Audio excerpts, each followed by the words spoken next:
മുതലാണ് കുട്ടിയുടെ അമ്പലത്തിൽ പോകാൻ തുടങ്ങി. ഞങ്ങൾ ഫസ്റ്റ് ദിവസം തന്നെ അമ്പലത്തിൽ പോയി തൊഴുതു. നല്ല തിരക്കുണ്ടായിരുന്നു ഇന്ന് പോയപ്പോൾ. ഫസ്റ്റ് ദിവസം ഇന്ന് പിന്നെ ശനിയാഴ്ചയും കൂടെ ആയത് കാരണം നല്ല തിരക്കുണ്ടായിരുന്നു.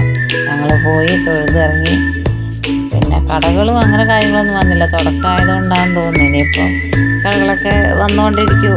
ഒരു ദിവസം കൂടുമ്പോഴത്തേക്കും കടകളും മറ്റുള്ള കാര്യങ്ങളൊക്കെ വരും. ഇപ്പോൾ വലിയ ഇതൊന്നുമില്ല, അത്യാവശ്യം ആൾക്കാർ വരുന്നത്.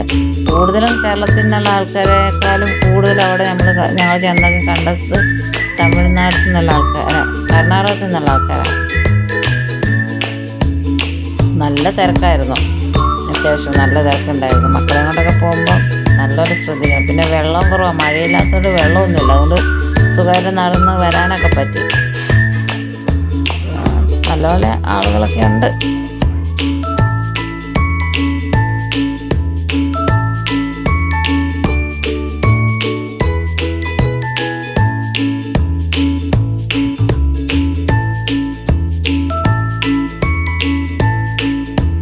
മക്കൾക്കൊക്കെ ഭയങ്കര സന്തോഷമായി അമ്പലത്തിലൊക്കെ പോകുമെന്ന് പറയുമ്പോൾ.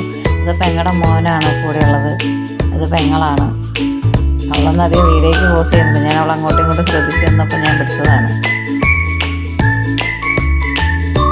സ്കൂൾ അടച്ചപ്പോൾ വന്നതാണ്. അവളെ കെട്ടിച്ചു വിട്ടേക്കുന്നത് മാമാനത്ത് അമ്പലത്തിൻ്റെ അങ്ങോട്ടാണ് ഇരുത്തി, അങ്ങോട്ടാണ് കെട്ടിച്ചു വിട്ടേക്കുന്നത്. പിന്നെ അവളെ കൊണ്ടയാക്കണ്ടോ.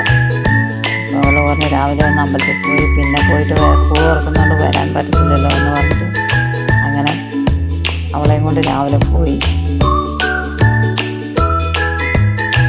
വലിയ കുഴപ്പമില്ല, തൊഴാനൊക്കെ പറ്റി. മക്കളെല്ലാം കാണിച്ച് അത്യാവശ്യം മക്കൾക്ക് കുറച്ച് കളിപ്പാട്ടങ്ങളാണല്ലോ, അതൊക്കെ വാങ്ങിക്കൊടുത്ത് ഞങ്ങൾ